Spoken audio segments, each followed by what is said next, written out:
Umugani w'intare n'imbeba. Intare yarihoreye yiryamira mu ndiri yayo. Imbeba ziraza zigumya kuyikinira iruhande. Imwe muri zo yurira ibuye ryari hejuru y'intare, irahanuka hejuru yitura hasi ikangura intare. Intare ikangutse ifata akaguru k'imbeba. Imbeba yumvise ko intare yifashe irayibwira iti, ndagusaba imbabazi, singukanguye mbishaka, ni ibyago nigiriye. Mbese ubundi agatumbi kanjye kakumarira iki? Ndekura, nzagushimira iyo neza ungiriye. Intare irayirekura iragenda, isigara iseka iti, ndifuza kubona aho imbeba ishimira intare. Hashize iminsi mike, imbeba ijya mu ishyamba gushakayo ibyo kurya. Yumva umutonomo w'intare.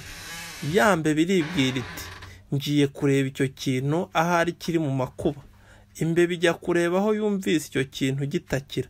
Ihageze isanga ari ya ntare yayigiriye neza yaguye mu mutego.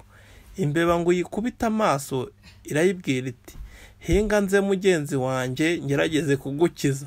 Imbeba icagagura imigozi yari yafashe intare mu maboko no mu ijosi.